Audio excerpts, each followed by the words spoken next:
The ice in my glass melted slower than I expected. That's the first thing I remember. Not the jazz band. Not the skyline. Not even the fact that I was the only one at the bar not wearing a name tag. Just the sound of melting ice. Drip, drip, drip, like a countdown. I didn't plan to drink that night. But the moment I walked into the party and saw the way the room bent around her boss, I knew I wasn't staying sober. Every conversation seemed to orbit him like he was the sun, and everyone else was desperate for warmth. There was this woman in a silver dress flirting with the saxophone player. Two men in velvet jackets comparing watches. Someone nearby kept laughing at all the wrong times, like they'd practiced and forgot the rhythm. I didn't speak.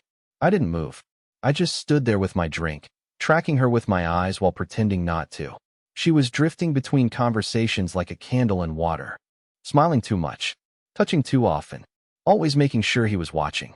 And he was. Every single time. You ever see two people communicate without speaking? That was them. So I waited. I waited long enough to finish my drink. Long enough to watch the ice turn to water. Long enough to know that if I blinked, I'd miss something irreversible. And then it happened.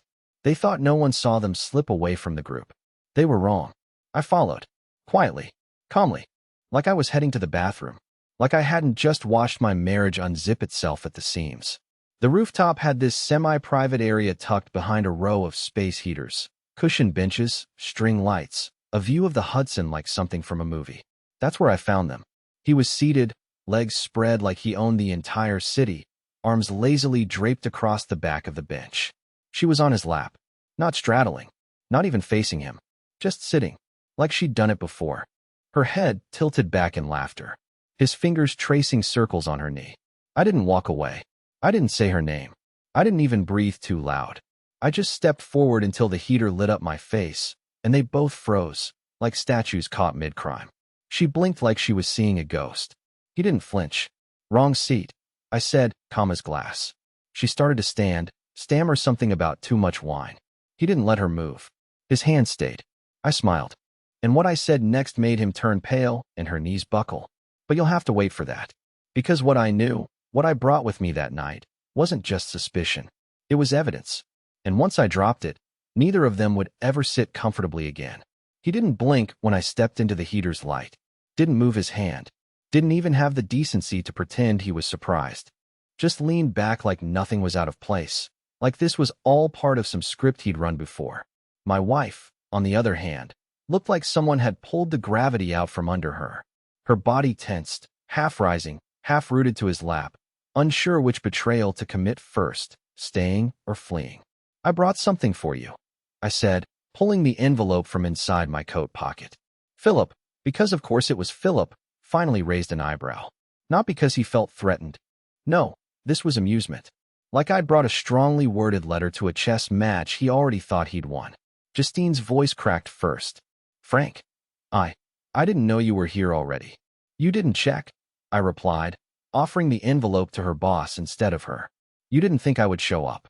He took it, hesitated for a second, then opened it casually, like he expected a resignation letter or maybe some pitiful ultimatum. Inside was a stack of photos. Printed, glossy, sharp. Not of them, yet, but of her car, parked outside his condo.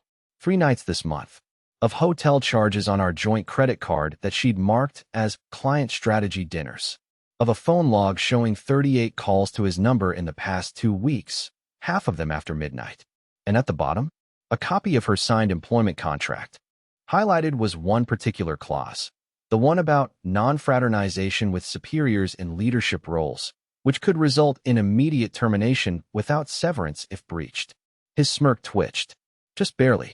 Justine finally stood up, her voice frantic and rehearsed all at once. What are you doing? What is this? You're embarrassing yourself. No, I said quietly, loud enough for both of them to hear, but not enough to draw attention. No, Justine. I'm doing exactly what you taught me. Documentation. Evidence. Control. Philip had gone silent. He wasn't looking at her anymore, just at the paper in his hands, the words he'd likely helped write into her contract, the terms that now stared back at him like a weapon. I didn't come here to make a scene, I added, but if I leave with these still in your hands, I will file a formal complaint with HR by Monday. You'll be under investigation before lunch. Your board will hear about it by Friday. And I know, Philip, I know you're up for a regional promotion next quarter. His knuckles whitened just slightly. That's when I saw it. That flicker in his eyes. Not fear of me, but fear of consequence. The one thing men like him always believe they're immune to. My wife stepped forward. Frank, please. We didn't. You didn't what? I asked. Mean for me to find out? Or mean for it to get serious? She said nothing. I turned back to her boss. You have 10 seconds to apologize. Out loud. For disrespecting me, for breaking your own contract, and for dragging my wife into something she was too blind to see coming. You can apologize, or you can explain all of this to your legal department on Monday.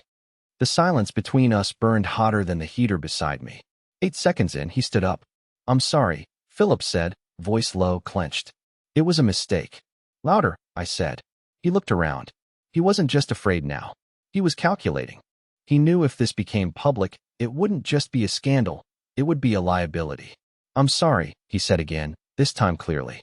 It was a lapse in judgment. It won't happen again. Good, I said, taking the envelope back. Now sit down, and let's enjoy the rest of the party like professionals. And then I turned and walked away. I didn't look at Justine. Not yet. That part would come later. There were more layers to peel back, more truths to expose. Because as it turns out, that contract wasn't the only thing she signed behind my back. 2 days after the party, I found a charge on our joint account that didn't match any of our known bills. Wexford U-Store, $159. 00. Justine had labeled it under utilities. That would have worked if I hadn't known our gas and electric were bundled. And we don't use storage. At least, I didn't. At first, I thought it might have been something innocent. Maybe she was hiding birthday gifts or some old furniture from her mother's place. But even as I thought it, I didn't believe it. Not after what I saw on that rooftop. Not after the fake apologies and Philip's calculated surrender. Something was off. Something had been off for months. I just hadn't known where to look. So the next morning, while she was at a strategy alignment lunch, her words, I drove to the Wexford facility. It was a rundown place off a service road, tucked between a shut-down mattress outlet and an abandoned strip mall. The office smelled like coffee that had been burned twice, and the receptionist didn't even ask for ID when I told her my wife's name. She slid me a clipboard and pointed me toward Unit 119, second row on the left. I still don't know what I expected. A box of old shoes? Maybe some boxes from her college years? What I found instead was a double life neatly packed into corrugated walls and plastic bins. There was a foldable mattress, a few designer dresses on rolling racks, a duffel bag with men's clothes in it, sizes that didn't fit me, cologne I didn't recognize, a cooler with 3 melted wine bottles inside. And in the back, still in its supermarket box, was a frozen chocolate cake with the words, "You're my only real thing," scribbled in pink across the top. It was expired. By 2 months. I stood there for almost an hour. I didn't touch anything. I didn't cry. I didn't rage. I just stood. Like I was at an art exhibit I didn't understand. Because what kind of person has a secret storage unit with a mattress and birthday cake for someone who isn't their husband? There was also a safe. One of those cheap fireproof boxes you can get at any office store. I wasn't proud of what I did next. But I did it. I drove home, waited until she got in the shower that night, then faked a migraine and went back out. I knew she kept the spare keys in her makeup drawer, tucked between concealer kits she didn't know I'd snooped through before. I returned to the unit after dark, pried open the box with a crowbar I borrowed from my neighbor, telling him I'd locked myself out of the shed. Inside that safe were documents. A different lease agreement. Not in our town. Not even in our county. A short-term rental in White Plains. Furnished. Paid in cash. 6 months ago. There were receipts too. Flights I never heard about. Spa appointments charged to a card I didn't know she had. A Polaroid photo of Justine, in the same green dress she wore the night of the party, sitting on a balcony I'd never seen. Her eyes weren't looking at the camera. They were looking just left of it. Smiling. Like someone was making her laugh. I don't know why that broke me more than the lap sitting, or the lies, or the cold apology. But it did. I sat down on the damn mattress. In that concrete box, with the smell of expired wine and freezer-burned cake, and I realized something terrifying. This wasn't just cheating. This was a second life. A duplicate. A version of her I'd never been invited to know. And the man who shared that version with her? He wasn't Philip. That was the part that really shattered everything. Because if it wasn't her boss, then who the hell was it? For the next 3 nights, I barely slept. I kept replaying that Polaroid in my head, zooming in on her smile, the curve of her shoulder, the glass of wine in her hand, the faint reflection in the window behind her. I had placed it on our dining room table, alone, unframed, and face up, like a threat or an offering. I wasn't sure which. Justine didn't even notice it when she sat down across from me the next morning. Or maybe she did and decided to pretend she didn't. She was quiet. Too quiet. Not the kind of quiet that follows an argument. This was curated silence. Professional. Engineered. I'd seen it in client calls she used to do from the living room. The silence that means, I know something you don't, and I'm giving you a chance to bury it before I expose you. I waited until Friday to do something about it. I went to the address listed on the lease I found in the storage unit. A second-floor unit in a newly renovated brick apartment building on a quiet street in White Plains. It had potted plants on every balcony and little welcome mats with punish sayings like, "Why not?" and "Home is where the Wi-Fi connects." I stood across the street and watched for over an hour. Nobody went in. Nobody came out. Curtains stayed drawn. Lights off. No sign of life. So I walked around the block and stepped into the first business I saw, a mid-range Italian place called Capri Vento. It had that over-designed bistro look, string lights, fake brick wallpaper, a playlist of instrumental covers of pop songs. I was going to just get a coffee, maybe ask a question or two casually, but before I even opened my mouth, the hostess said, "Hey, you're Justine's husband, right, Franklin?" My stomach flipped so fast I nearly dropped my phone. I gave the kind of nod you give when you're not sure whether to lie or run. "She left her scarf here like 2 weeks ago," the hostess added, walking toward the coat rack behind the podium. "She usually comes in on Thursdays. You're not the one who orders the veal marsala with no mushrooms, are you?" I shook my head. "No," I said, "that's not me." "Oh, right. That's her friend. Tall guy. Always brings his own bottle of red. Quiet." I could feel every nerve ending in my fingers start to fire off like alarms. "Did they come in last night?" The hostess hesitated. Just for a second. "No," she said slowly. "But I think I saw him Tuesday. Alone though. Just takeout." "Do you remember his name?" "I don't think he ever gave it," she said, shrugging. "But he always pays cash." "Cash?" Of course he did. I thanked her, took the scarf even though I didn't want it, and walked outside feeling like I had swallowed a lead weight.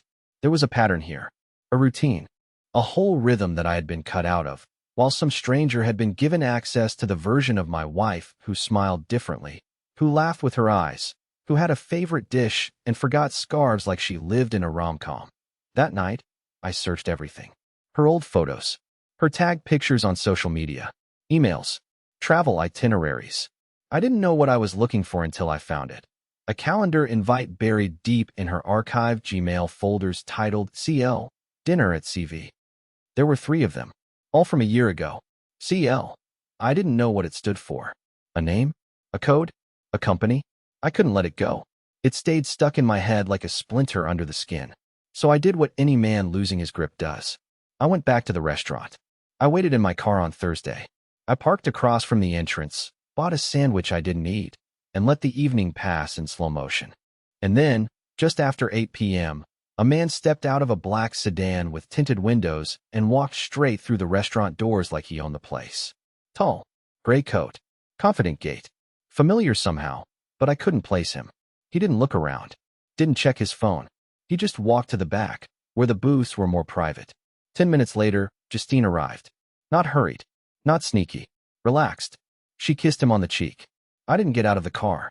I didn't storm in or start screaming. I just sat there, watching, and all I could think was, how many versions of my wife are there? I didn't sleep that night. I couldn't. I lay in bed next to her while she texted someone under the covers, pretending it was work, fingers moving in a rhythm that didn't match any corporate emergency. She was smiling into the screen, trying not to, but I saw it in the twitch at the corner of her mouth. I pretended to snore. That's how bad it had gotten. I faked sleep to avoid the responsibility of confronting my own marriage. But the next morning, while she was brushing her teeth and humming some careless pop song, I picked up her phone from the nightstand. It was locked. Of course. It had been unlocked for years. Now it wasn't. That change said more than any password ever could. I knew I had a small window of time before she took the phone with her into the shower. So I grabbed my keys, took the scarf I'd gotten back from the hostess at Capri Vinto, and left. No note. No explanation. I wasn't going to confront her. Not yet. I was going to meet him. It took me 4 hours and 3 phone calls to get the reservation. See, he had used a name when he called for pickup that Tuesday, the night the hostess said he came in alone. I only remembered because she said it so casually, like she assumed I already knew. Pick up for Carter, she had said. He always pays cash. That was the key. Carter.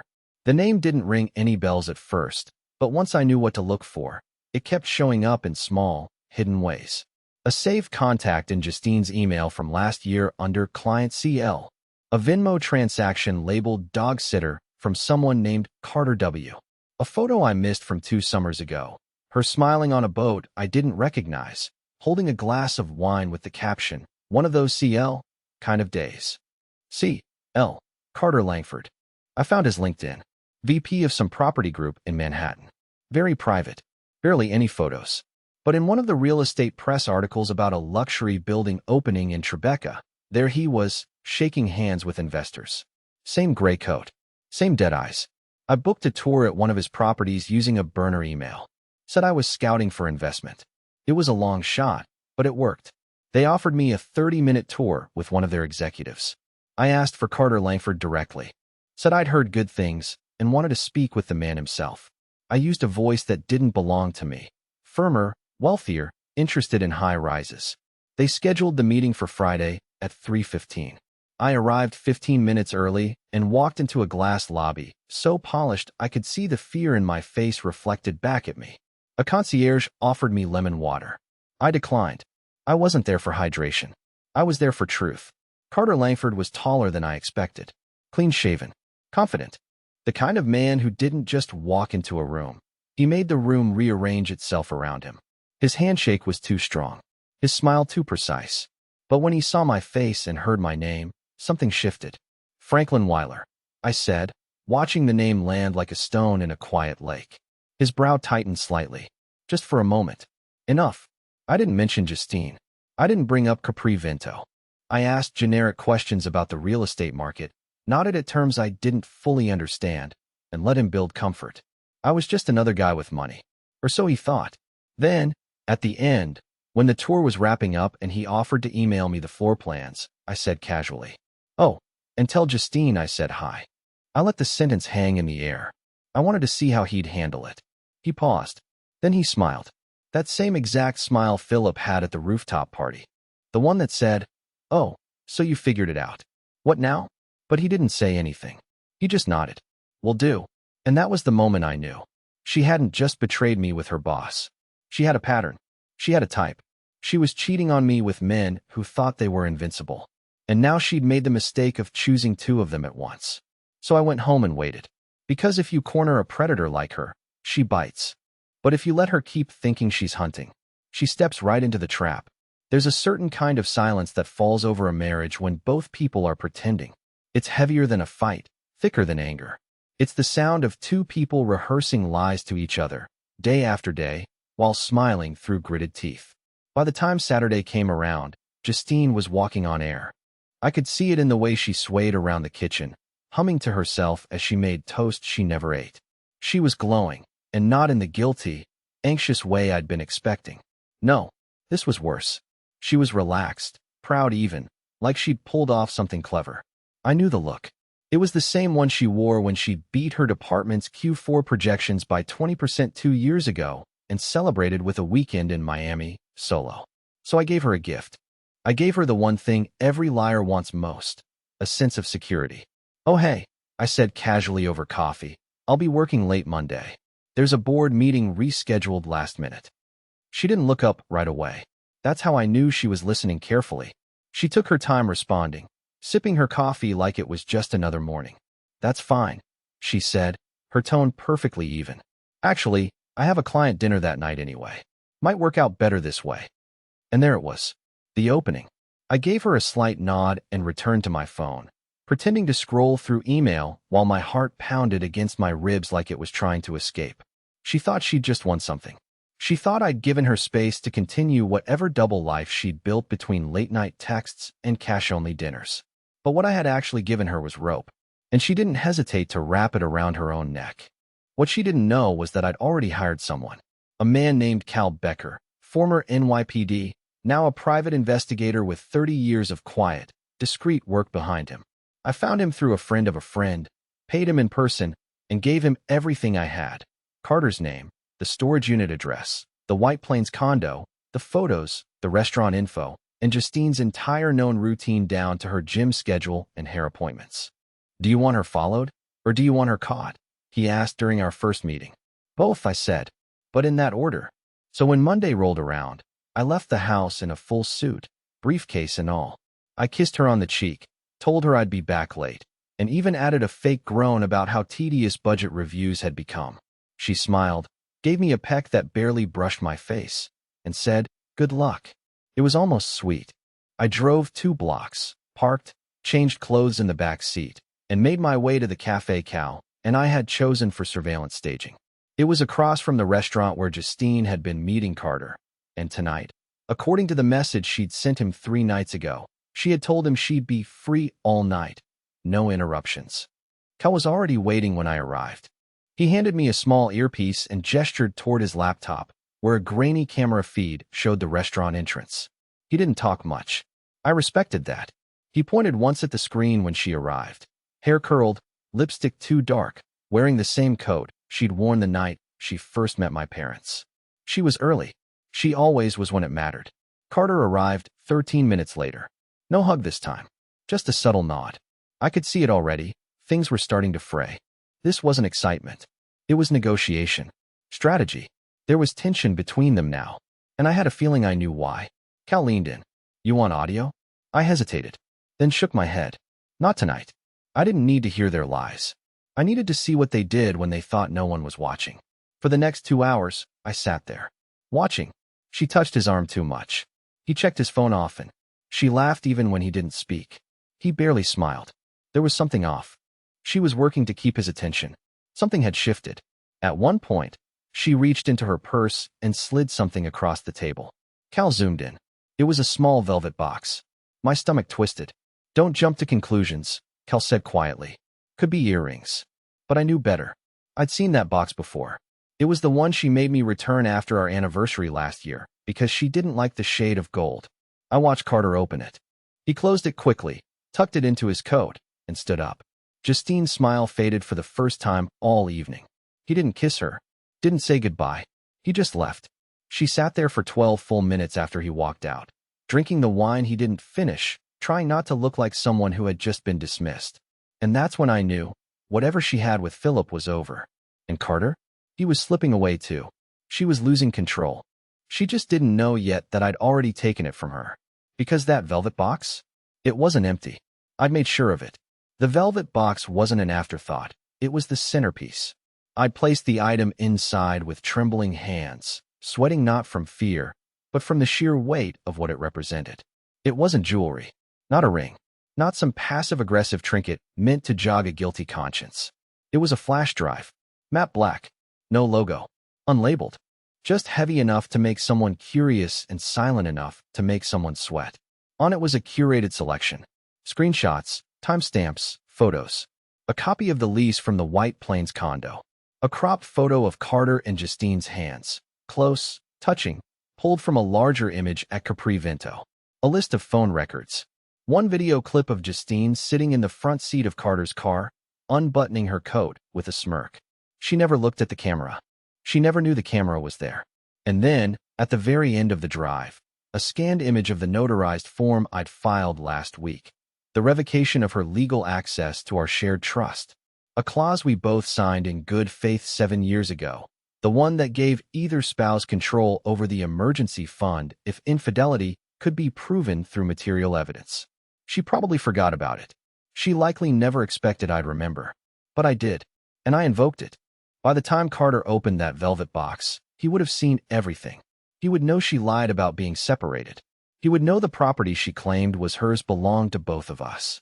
He would know the lease she showed him was paid with my money, and the lawyer she said she had on standby didn't exist. And based on the way he got up from that table and left her sitting alone like a placeholder, it worked. I didn't need to destroy her with noise. I just had to show him silence wrapped in proof. But the fallout? That came fast. Faster than I thought. 2 days later, she came home late. Not slightly late. Not the kind that could be explained by traffic or meetings running long, but suspiciously late. Red-eyed. Quiet. Her heels clicked too loud on the tile, and her phone was gripped like a weapon. I was in the kitchen, pretending to read, but I wasn't looking at the book. I was watching her. She poured herself a glass of wine, white, unusually, and leaned against the counter. No makeup, hair loose. She didn't even say hello. I waited.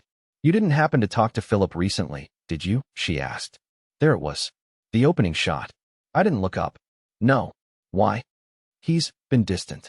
And someone's been calling HR about him. There's an internal audit happening now. Just seems weird, that's all. Strange, I said. Could be anyone. She stared at me for a long time after that.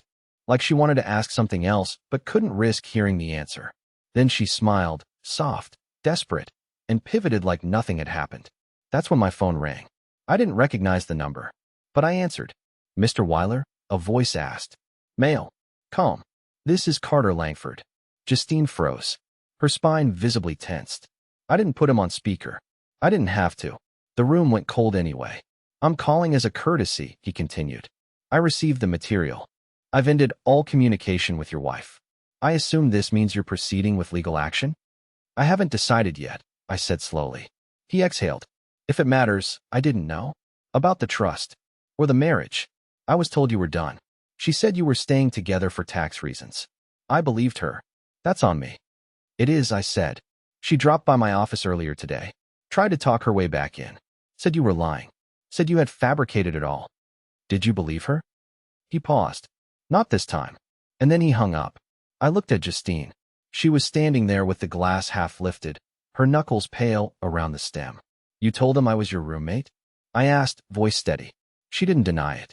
Not out loud. But her face said everything. Frank, she began, eyes wide. I didn't. I held up a hand. And then, very slowly, I reached into the drawer beside me, pulled out the envelope I had prepared days ago, and placed it on the kitchen island. Inside was a list of finalized financial transfers. Bank access revoked. Shared accounts frozen. Legal separation paperwork filed. A note from my attorney confirming the activation of the infidelity clause and the forfeiture of her claim to our shared emergency fund. You dropped the glass the first time, I said, gesturing at her trembling hand. Let's see if you can hold on to it now. She didn't. It shattered against the tile before she even realized she'd let go. The day after the glass shattered, Justine didn't go to work. She didn't speak much either. She moved through the house like a ghost, slow, quiet, cautious, as if anything she said might detonate the last fragments of the life she was still trying to pretend wasn't ending. Her confidence had been replaced by calculation, but her hands still trembled when she poured coffee. That told me more than any apology ever could. She didn't deny anything anymore. She didn't accuse.